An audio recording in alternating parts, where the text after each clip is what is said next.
Hello everyone, I am Priya and welcome back to management plus. आज के इस video lecture में हम पढ़ने वाले हैं टाइप्स ऑफ ऑर्गेनाइजेशन स्ट्रक्चर को, जिसमें हम देखेंगे line organisation, functional organisation and line and staff organisation को।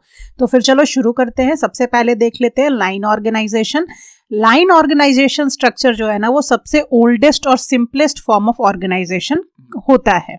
इसको हम मिलिट्री ऑर्गेनाइजेशन, साथ ही साथ स्केलर टाइप ऑफ ऑर्गेनाइजेशन भी बोलते हैं। इस टाइप के ऑर्गेनाइजेशन में जो सुपरवाइजर होता है वो डायरेक्टली सुपरवाइज करता है अपने सबऑर्डिनेट को। Also the authority flows from the top most person in the organisation to the person in the lowest rung. Means what, कि जो अथॉरिटी है ना, अथॉरिटी का मतलब होता है पावर टू टेक डिसीजन। किसी भी काम को करने के लिए डिसीजन लेने का power, that is the meaning of authority. तो अथॉरिटी जो फ्लो होता है वो टॉप से बॉटम की ओर ट्रेवल करता है, यानी वर्टिकल होता है, ऐसे सीधा वाला। क्लियर है? अब देखिए इसको ना, आप समझ लेते हैं थोड़ा सा। देखिए लाइन ऑर्गेनाइजेशन का कुछ ऐसा फिगर होता है, जैसे जनरल मैनेजर आप देख रहे हो। जनरल मैनेजर अपने अथॉरिटी को किसको डेलीगेट करेगा? सेल्स मैनेजर को करेगा।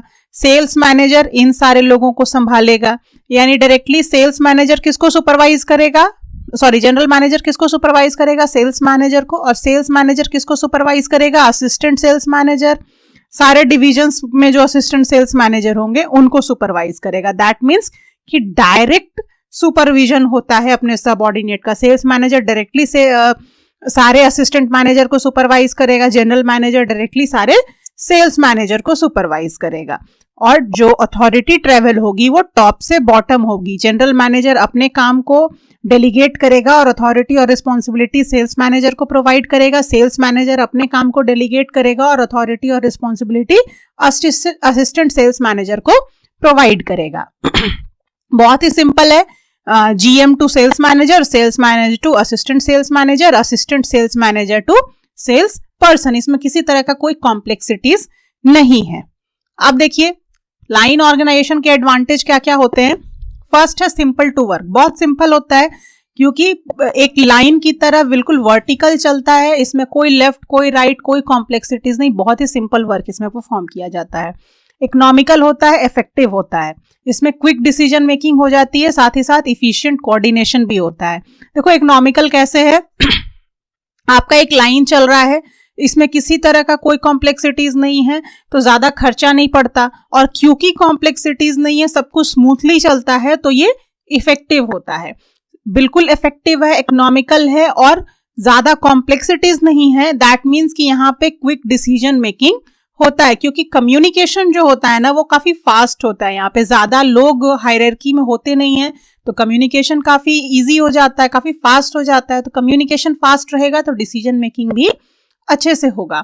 और साथ ही साथ जब क्विक डिसीजन मेकिंग है, इफेक्टिव वर्क हो रहा है, बहुत ही इकोनॉमिकल है, दैट मीन्स कि कोऑर्डिनेशन क्या होगा? इफिशिएंट होगा। Conforms to the scalar principle of organization, further it promote the unity of command. यहाँ पे क्या होता है? स्केलर प्रिंसिपल ऑफ ऑर्गेनाइजेशन को फॉलो किया जाता है। स्केलर प्रिंसिपल में क्या था कि भाई जनरल मैनेजर अपने बात को सेल्स मैनेजर को कहेगा, सेल्स मैनेजर को अपने बात को असिस्टेंट सेल्स मैनेजर को कहेगा, असिस्टेंट मैनेजर को अगर कोई बात कहनी है तो वो सेल्स पीपल को कहेगा। अब देखो ऐसा डायरेक्टली नहीं होता कि जीएम जो है वो डायरेक्टली सेल्स पर्सन से बात कर ले।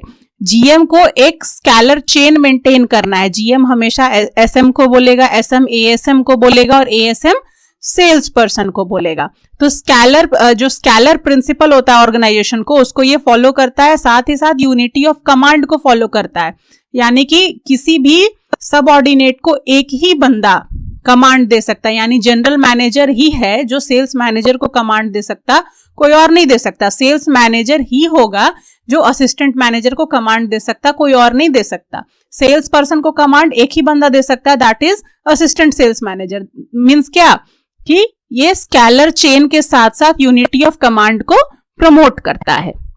नेक्स्ट देखिए, in a line organization the responsibility for the performance of task is fixed upon the definite individual. Line organization में क्या होती है? रिस्पॉन्सिबिलिटी फिक्स होती है। अब यहाँ पे ना तीन चीजें आपको देखने को मिलेंगी, तीन words, authority, responsibility and accountability. अब देखो अथॉरिटी क्या है? Power to take decision. मान लो सपोज करो कि आप एक प्रोडक्शन मैनेजर हो, आपने अपने काम को एक सबऑर्डिनेट को डेलीगेट कर दिया कि भाई मेरे बदले तुम इस काम को करो, तो उस काम को करने के दौरान बहुत से छोटे छोटे डिसीजंस होते हैं जो उसको लेने होते हैं आपके सबऑर्डिनेट को। तो आप क्या करते हो, एक एप्रोप्रिएट अमाउंट ऑफ अथॉरिटी देते हो, मतलब कि पावर टू टेक डिसीजन। आप उनको पावर देते हो कि इस काम के से रिलेवेंट अगर कोई डिसीजन आपको लेने की जरूरत है तो आपके पास ये पावर है कि आप मेरे बदले डिसीजंस ले सकते हो। That is the meaning of authority. अब बात करते हैं रिस्पॉन्सिबिलिटी की। तो जिस काम को आपको दिया गया है वो आपका ऑब्लिगेशन है कि आप उसको सही समय पे सही तरीके से पूरा करो। ये आपका जो है ना, रिस्पॉन्सिबिलिटी का मतलब जिम्मेदारी, आपको ये जिम्मेदारी है। अब थर्ड वर्ड जो है दैट इज अकाउंटेबिलिटी। अकाउंटेबिलिटी का मतलब कि अगर आपके काम में किसी तरीके का कोई ऊंच नीच हुआ तो उसके लिए आंसरेबल कौन होगा। ठीक है, क्लियर है। तो यहां पे इस लाइन ऑर्गेनाइजेशन में क्या होता है कि सबको अपनी अपनी रिस्पॉन्सिबिलिटी पता होती है, हर इंडिविजुअल को। अब जीएम को पता है कि मेरी रिस्पॉन्सिबिलिटी क्या है, असिस्टेंट सेल्स मैनेजर को पता है कि मेरी रिस्पॉन्सिबिलिटी क्या है, जो अथॉरिटी मुझे दी गई है उसके रिगार्डिंग मेरी क्या रिस्पॉन्सिबिलिटी है, ईच एंड एवरी इंडिविजुअल को पता होता है। और साथ ही साथ अकाउंटेबिलिटी किसकी होगी, मतलब जिसको जो टास्क डेलीगेट किया गया है उसके लिए अकाउंटेबल कौन होगा ये भी क्लियर पता है। Next, there is excellent discipline in line organization due to unified control and undivided loyalties. Means देखो यहाँ पे काफी अच्छा डिसिप्लिन देखने को मिलता है। क्यों डिसिप्लिन देखने को मिलता है? क्योंकि यहाँ का जो कंट्रोल है ना वो बहुत अच्छा होता है, सेंट्रलाइज्ड कंट्रोल होता है, सारी चीजें इनके हाथ में है, जनरल मैनेजर के हाथ में है सब कुछ। सभी लोग एक दूसरे को कंट्रोल कर रहे हैं, जनरल मैनेजर सेल्स मैनेजर को कंट्रोल कर रहा है, सेल्स मैनेजर सारे असिस्टेंट मैनेजर को कंट्रोल कर रहा है ना। तो इस वजह से काफी अच्छा कंट्रोल देखने को मिलता है, और कंट्रोल होगा तो ऑब्वियस सी बात है डिसिप्लिन होगी, अच्छी खासी लॉयल्टी होगी। The overall cost of running the organization is low due to the non involvement of staff personnel. यहाँ पे किसी तरीके का कोई स्पेशलिस्ट ऑफिसर नहीं होता, जो एक हायरार्की चली आ रही है ऑर्गेनाइजेशन में वही चलते रहती है। तो कहीं ना कहीं इस टाइप के ऑर्गेनाइजेशन का जो रनिंग कॉस्ट होता है वो काफी कम होता है as compare to other form of organization structure. ये क्या होता है? स्टेबल फॉर्म ऑफ ऑर्गेनाइजेशन है। यहाँ पे किसी तरीके का ज्यादा कॉन्फ्लिक्ट देखने को नहीं मिलता है, क्योंकि सबको अपनी अथॉरिटी, सबको अपनी रिस्पॉन्सिबिलिटी पता है, तो कॉन्फ्लिक्ट नहीं है। दैट मीन्स कि स्टेबल फॉर्म ऑफ ऑर्गेनाइजेशन यहाँ पे है। अब ये देखिए इसका डिसएडवांटेज क्या क्या है। A line organization can suffer from lack of specialization. This is because departmental manager is concerned only with the activities of his own department. Therefore, employees are skilled in tasks pertaining to their department alone. अब देखिए यहाँ पे क्या है ना, थोड़ा सा specialisation का लोचा आ जाता है। क्या है भाई, क्योंकि जितने भी यहाँ पे हम क्या कर रहे हैं, डिपार्टमेंट वाइज बांट रहे हैं ना पूरे ऑर्गेनाइजेशन को एक एक लाइन में। तो डिपार्टमेंट मैनेजर के पास सब हर चीज की सारी एक्टिविटी का तो नॉलेज होता नहीं है, तो कहीं ना कहीं उनको स्पेशलाइजेशन की जरूरत पड़ती है काम को करने में। अब अगर उनको रिसर्च एंड डेवलपमेंट करना है तो जरूरी तो नहीं है कि वो रिसर्च एंड डेवलपमेंट के मास्टर्स हों, तो उनको क्या करना होता है ना कि रिसर्च एंड डेवलपमेंट के स्पेशलिस्ट से कुछ सलाह लेने की अगर जरूरत आएगी तो वो वहां पे लैक हो जाएगा, क्योंकि वहां पे किसी स्पेशलाइजेशन का कोई रोल नहीं है। मतलब लाइन मैनेजर को किसी भी स्टाफ मैनेजर का हेल्प नहीं मिलता। These organizations can overburden a key man or a few key men to the extent of their breaking point. Also, in the absence of a staff aide, if a strong man sees the organization, he can run it arbitrarily. Such arbitration power can lead to a considerable damage to the organization. यहाँ पे क्या है ना कि इस organisation में कुछ लोग ऐसे हो जाते हैं जिनको कि ओवरबर्डन हो जाता है, और कुछ लोग ऐसे हो जाते हैं कि जिनको कि कोई खास काम होता ही नहीं है। तो इस तरीके से कहीं ना कहीं ऑर्गेनाइजेशन को डैमेज पहुंच सकता है। Such organization usually suffer from a lack of expert advice. If the line manager has trouble making a decision, there is no expert advice staff that he can turn to. अब अगर line man को जरूरत है, line manager को जरूरत है किसी expert के एडवाइस की, उस केस में यहाँ पे कोई एक्सपर्ट स्टाफ होता नहीं है, कोई स्पेशलाइज्ड स्टाफ नहीं होता जो कि लाइन मैनेजर की हेल्प कर सके डिसीजन मेकिंग के दौरान। A line manager is usually rigid and inflexible. In fact, such organization maintain discipline so rigorously that they can rarely change. Line organization जो होता है काफी रिजिड और इनफ्लेक्सिबल नेचर का होता है। भाई जैसा जो हमारा ऑर्गेनाइजेशन का हायरार्की है उसी के अनुसार हम चलेंगे, उसमें किसी तरह का कोई चेंज नहीं आएगा as per the need of the situation. जो आपका हायरार्की कह रहा है, जिस तरीके के लोग जिस पोजीशन पे बैठे हुए वहीं पे चलेंगे, वहीं पे बैठे रहेंगे, वहीं पे लोग अपने अपने ऑर्डर्स कमांड देंगे, उसमें कोई चेंज नहीं आता। दैट मीन्स कि इस टाइप का जो ऑर्गेनाइजेशन होता है काफी रिजिड और इनफ्लेक्सिबल नेचर का होता है और बहुत कम देखा गया है कि इसमें किसी तरह का कोई चेंज भी आता है। These organization are based on the autocratic system of management. यहाँ पे काफी ऑटोक्रेसी दिखाई देता है, यानी कि डोमिनेंट होता है। जो टॉप लेवल के लोग हैं ना वो काफी डोमिनेंस उनका होता है सारे सिस्टम ऑफ मैनेजमेंट पे। The division of work is not based on any scientific plan but on the whim of the manager. Means what, यहाँ पे जो वर्क डिवाइड होता है ना, जो सारे लोगों के बीच वर्क डिवाइड होता है वो कोई साइंटिफिक प्लान के बेसिस पे नहीं होता है, वो डिपेंड करता है मैनेजर पे कि वो किन को अपने काम को सौंपना चाहता है। तो कहीं ना कहीं नेपोटिज्म की बात भी आ जाती है। कोई साइंटिफिक प्लान के बेसिस पे तो आप काम सौंप नहीं रहे हो कि इस काम को इसी पर्सन को देंगे क्योंकि ये इसमें स्पेशलिस्ट है, ऐसा तो आप कर नहीं रहे हो। मैनेजर को जिसको मन होगा उसको वो काम दे देगा।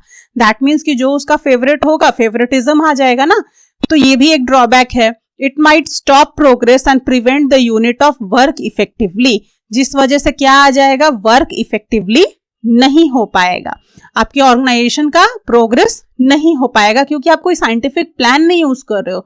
सिंपली बस लोगों को काम दिए जा रहे हो ये बिना सोचे हुए कि क्या उस काम में वो एक्सपर्ट हैं या नहीं। Such organization might also encourage nepotism और फेवरेटिज्म बेस्ड ऑन रिलेशनशिप और फ्रेंडशिप। मैंने इसी पॉइंट में आपको बताया था कि आप कोई साइंटिफिक प्लान नहीं यूज कर रहे हैं, मैनेजर जिसको चाहे उसको काम सौंपेगा, तो जो उसका फेवरेट पर्सन होगा या जिससे उसकी रिलेशनशिप या फ्रेंडशिप होगी उनको वो ज्यादा अच्छा काम सौंपेगा और कम काम सौंपेगा। तो इस केस में कहीं ना कहीं नेपोटिज्म को एनकरेज किया जा रहा है। नेक्स्ट है, कौन कौन से सिनेरियो में लाइन ऑर्गेनाइजेशन स्ट्रक्चर यूजफुल होगा। तो ये जो लाइन ऑर्गेनाइजेशन स्ट्रक्चर है ना, ज्यादातर स्मॉल बिजनेस हाउसेस के लिए यूजफुल होता है, जहां पे नंबर ऑफ सबऑर्डिनेट और सुपीरियर्स जो होते हैं ना वो कम होते हैं, ऐसे बिजनेस के लिए यूजफुल होता है। और ऐसे इंडस्ट्रीज के लिए यूजफुल है जहां पे कंटिन्यूअस प्रोसेस चलता रहता है, ऐसा नहीं है कि सीजनल है, कंटिन्यूअस चल रहा है। Organization where work is primarily routine in nature, ऐसा ऑर्गेनाइजेशन जहां ज्यादातर वर्क जो है वो रूटीन वर्क किया जाए, है ना, ज्यादातर रूटीन वर्क हो जहां पे। Highly automated environment where the skill of the foreman are not important, ज्यादातर ऐसा जगह जहां पे फोरमैन का कोई खास स्किल यूज ना हो। फोरमैन मतलब सुपरवाइजर, जहां पे सुपरवाइजर के स्किल की कोई जरूरत नहीं है, मेन जो हायर अथॉरिटी हैं उनके स्किल की ज्यादा जरूरत हो। Labour management problem are easy to solve, जहां पे लेबर के अंदर में ज्यादा कॉन्फ्लिक्ट या ज्यादा प्रॉब्लम देखने को ना मिलता हो, जहां पे लेबर के प्रॉब्लम जल्दी ही सॉल्व किए जा सकते हैं, ऐसे ऑर्गेनाइजेशन के लिए लाइन ऑर्गेनाइजेशन स्ट्रक्चर जो है वो बहुत यूजफुल होता है। चलो अब नेक्स्ट स्ट्रक्चर देख लेते हैं, that is line and staff organization. Sorry मैं हेडिंग देना भूल गई, I am really very sorry for that.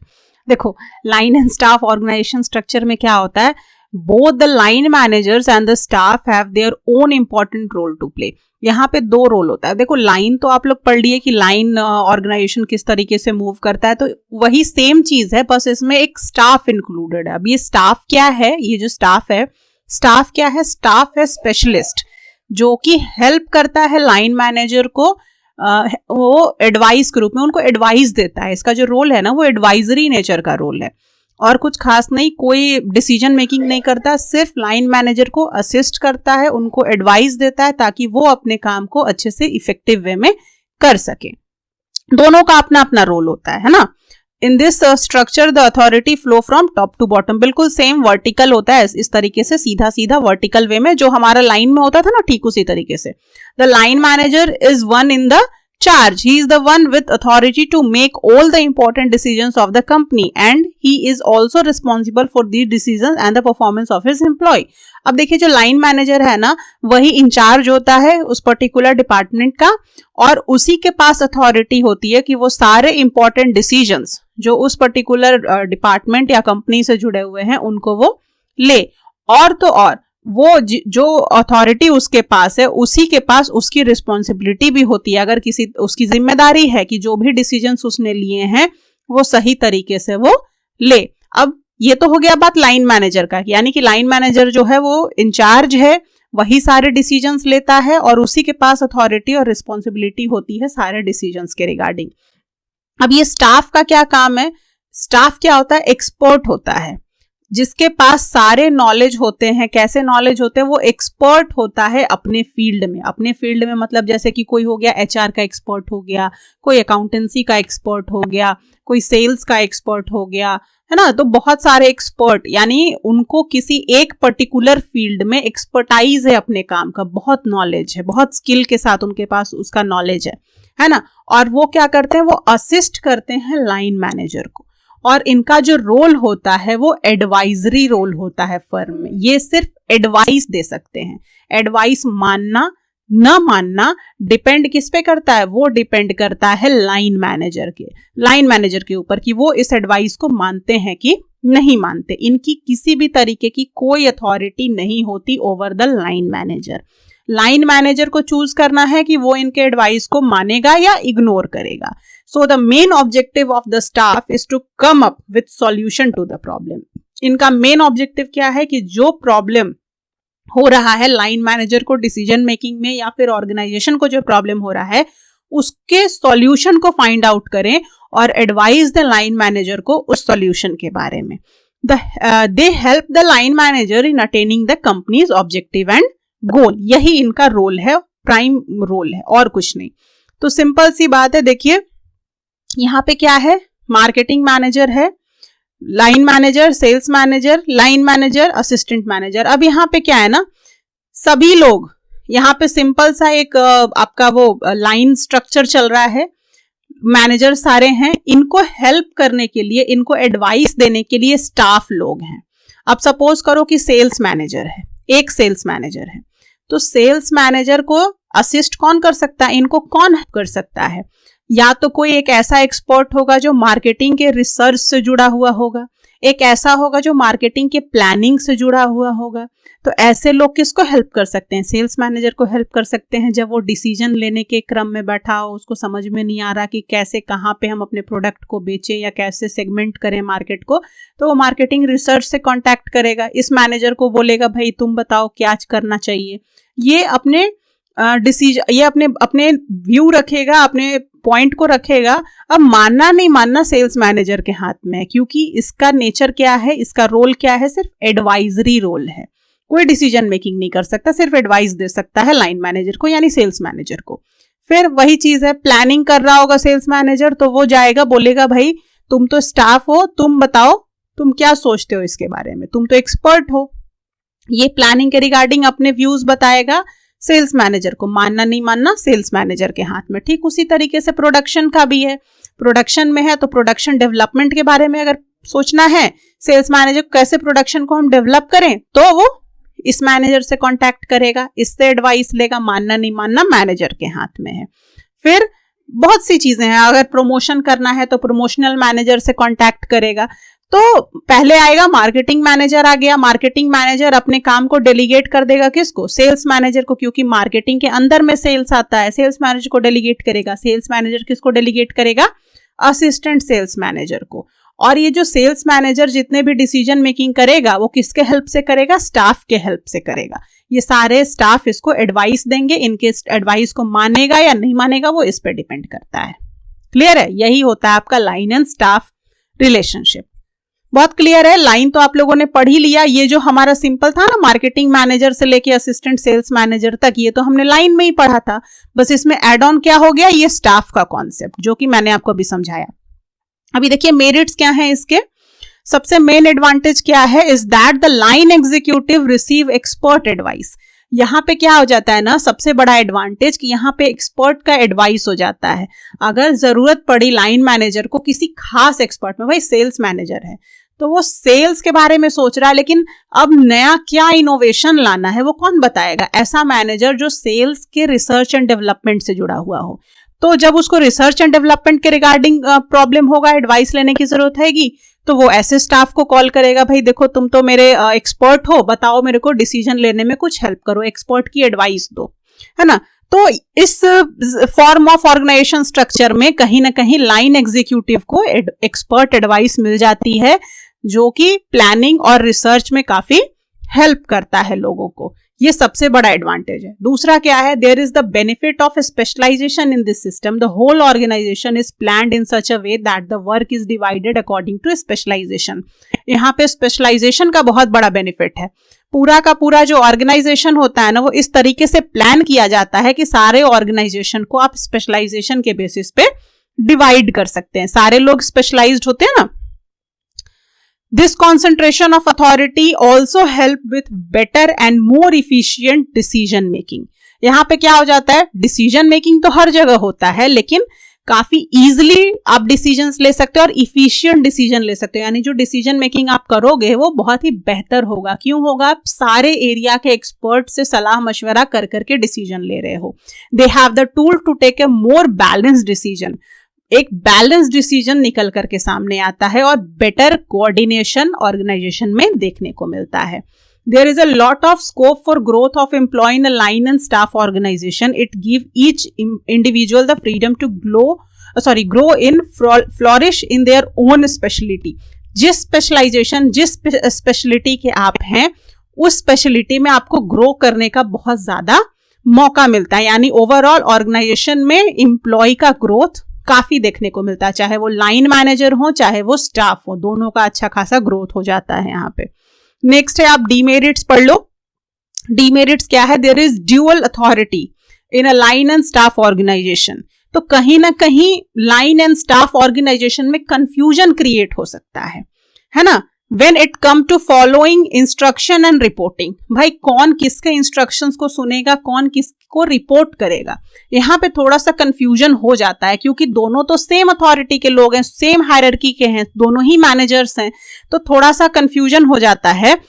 कहीं ना कहीं कम्युनिकेशन बैरियर आ जाता है कि कौन किसको इंस्ट्रक्शंस देगा, कौन किसको रिपोर्ट करेगा। ये एक डिमेरिट है। दूसरा क्या है, अगर लाइन एग्जीक्यूटिव और स्टाफ मैनेजर के बीच में कॉन्फ्लिक्ट हो गया, दोनों के ओपिनियन में डिफरेंस आ गया, तो कहीं ना कहीं इन दोनों के रिलेशनशिप में प्रॉब्लम आ जाएगा, जो कि कंपनी के लिए सही नहीं होता। Sometimes the expert advice given by the staff is misunderstood or misinterpreted by the line executive. अगर स्टाफ कहना कुछ और चाहता है और लाइन एग्जीक्यूटिव उसको कुछ और समझ ले, तो भी डिसीजन मेकिंग गड़बड़ हो सकता है, क्योंकि कम्युनिकेशन बैरियर अगर हो गया तो यहाँ पे प्रॉब्लम हो जाएगा। ये लाइन एंड स्टाफ सिस्टम जो है ना, काफी कॉस्टलियर पड़ता है as compare to simple line और फंक्शनल ऑर्गेनाइजेशन, क्योंकि यहाँ पे आपको स्पेशलिस्ट को भी रेम्यूनरेट करना है, जो कि काफी हाई रेम्यूनरेशन चार्ज करते हैं। देखो नेक्स्ट क्या है, नेक्स्ट है functional organization structure. Functional organization structure क्या है? The entire organization is divided into smaller groups or department based on specialized function. यानी कि पूरा का पूरा ऑर्गेनाइजेशन जो होता है ना, उसको हम स्मॉलर ग्रुप्स में बांट देते हैं, ग्रुप्स या फिर डिपार्टमेंट में बांट देते हैं। और ये डिपार्टमेंट कैसे तय होता है? स्पेशलाइजेशन के बेसिस पे। जो भी ऑर्गेनाइजेशन में फंक्शंस परफॉर्म किए जाते हैं, उनके बेसिस में हम पूरे ऑर्गेनाइजेशन को बांट देते हैं। जैसे एक ऑर्गेनाइजेशन में कौन कौन से फंक्शन परफॉर्म होते हैं, जैसे फिनेंस का हो गया, एचआर का हो गया, मार्केटिंग का फंक्शन हो गया, बहुत सारे फंक्शंस परफॉर्म किए जाते हैं। तो उन्हीं फंक्शंस के बेसिस पे हम पूरे ऑर्गेनाइजेशन को बांट देते हैं डिपार्टमेंट के बेसिस पे, जिसको हम बोलते हैं फंक्शनल ऑर्गेनाइजेशन स्ट्रक्चर। यानी कि हम ऑर्गेनाइजेशन को फंक्शन के बेसिस पे बांट रहे हैं। तो एग्जाम्पल देख लेते हैं क्या है। So for example, arrangement, there will be a finance department, an IT department, marketing department. This allow for greater cohesiveness and efficiency in the work of the employee. हम कैसे पूरे ऑर्गेनाइजेशन को बांट देंगे? फाइनेंस डिपार्टमेंट में बांट देंगे, एक फाइनेंस का स्ट्रक्चर बना देंगे, एक आईटी का डिपार्टमेंट बांट देंगे, एक मार्केटिंग का बांट देंगे, तो पूरे इंटायर ऑर्गेनाइजेशन को हम छोटे छोटे ग्रुप में बांट देंगे। इसको हम बोलते हैं फंक्शनल ऑर्गेनाइजेशन, यानी हम पूरे ऑर्गेनाइजेशन को फंक्शन के बेसिस पे बांट रहे हैं। सिंस तो जो वर्क है ना उनको स्मॉलर सेक्टर में आप बांट दे रहे हो मैनेज करने के लिए। The management is also subdivided according to the type of work being done. So every department has their own heads और एग्जीक्यूटिव। सारे काम को हम छोटे छोटे ग्रुप में बांट करके डिपार्टमेंट के तौर पे बांट रहे हैं, फंक्शन के बेसिस पे बांट रहे हैं, और सारे डिपार्टमेंट के एक हेड होंगे, है ना। And the reporting structure can also differ from department to department. अब ये सारा जो गोल होगा, कौन किसको रिपोर्ट करेगा, क्या करेगा, वो डिफर करेगा आपका डिपार्टमेंट टू डिपार्टमेंट। क्लियर है। नेक्स्ट देखिए इसके एडवांटेजेस क्या है। पहले इसके आप फिगर देख लीजिए, ज्यादा बेटर होगा। देखिए सीईओ है ना जो हेड है, अब इन्होंने फंक्शन के बेसिस पे पूरे डिपार्टमेंट को 3 पार्ट में डिवाइड कर दिया। अब सपोज ये एक फंक्शनल मैनेजर है, दूसरा फंक्शनल मैनेजर, तीसरा फंक्शनल मैनेजर। मान लो ये फाइनेंस मैनेजर है, ये मार्केटिंग मैनेजर है और ये प्रोडक्शन मैनेजर है। सीईओ ने पूरे ऑर्गेनाइजेशन को 3 पार्ट में बांटा, प्रोडक्शन में, मार्केटिंग में और फाइनेंस में। अब इस फाइनेंस वाले के अंदर में स्टाफ आएंगे, मार्केटिंग वाले के अंदर में स्टाफ आएंगे, प्रोडक्शन वाले के अंदर में स्टाफ आएंगे। समझ रहे हो, पूरे ऑर्गेनाइजेशन को इन्होंने 3 भाग में बांट दिया, तीनों के अंदर में स्टाफ है। तो किस बेसिस पे हम बांट रहे हैं, फंक्शन के बेसिस पे बांट रहे हैं। प्रोडक्शन भी हमारा एक फंक्शन है, मार्केटिंग भी हमारा एक फंक्शन है और फाइनेंस भी हमारा एक फंक्शन है। फंक्शन के बेसिस पे पूरे ऑर्गेनाइजेशन को हमने बांट दिया। अब देख लेते हैं हम इसके एडवांटेजेस को। तो एडवांटेज फर्स्ट क्या है, द एग्जीक्यूटिव और द टीम लीडर।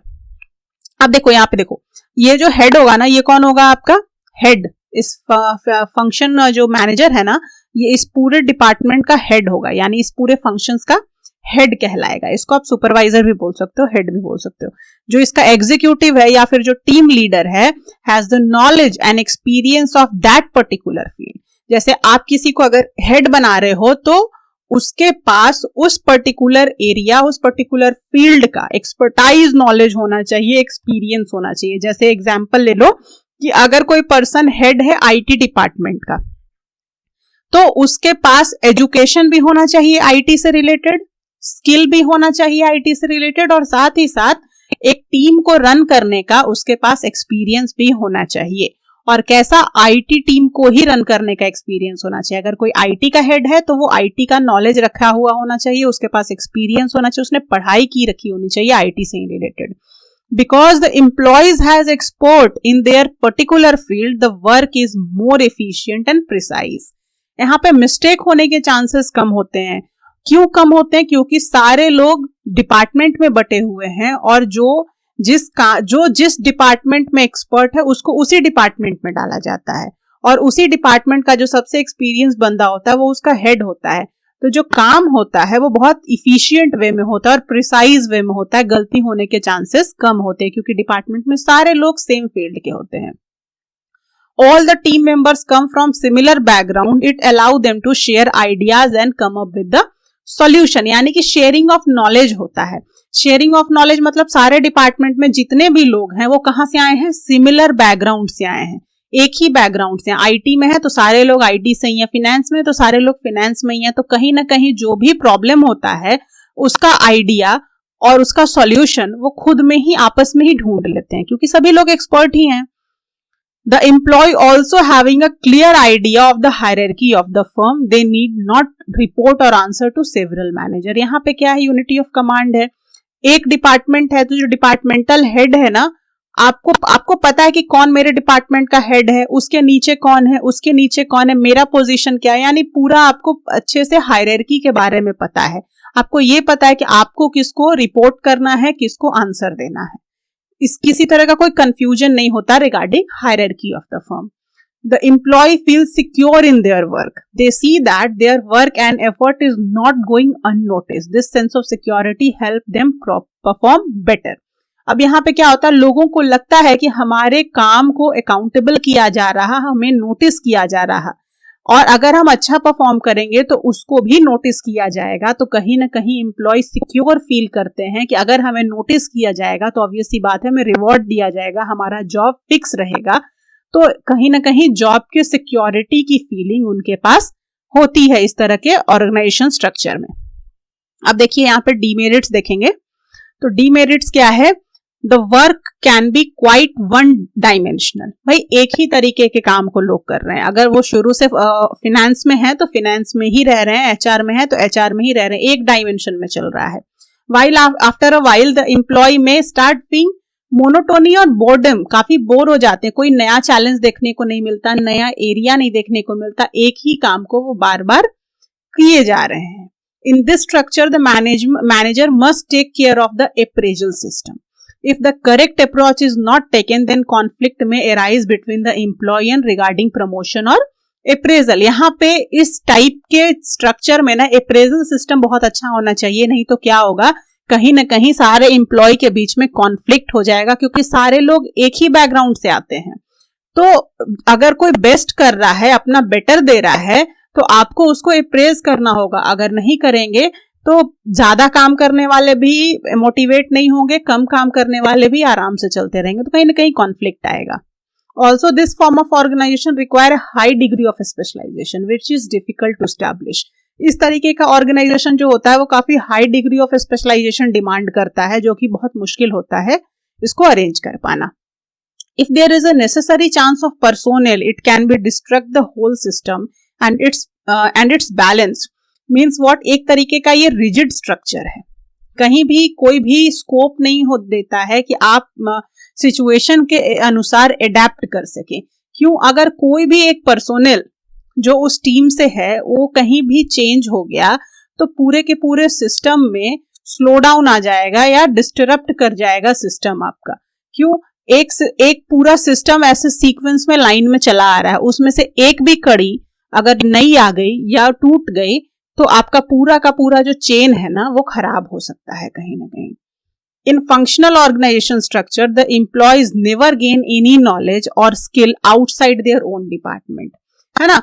आप आउटसाइड द डिपार्टमेंट किसी तरह का कोई नॉलेज नहीं ले पाते एज एन एम्प्लॉय, क्योंकि जो नॉलेज आपका शुरू से आ रहा है आप उसी में एक्सपीरियंस लेते जा रहे हो, बढ़ते जा रहे हो, और कोई आपके डिपार्टमेंट से रिलेटेड और या कोई भी आउटर नॉलेज एम्प्लॉय के पास नहीं होता।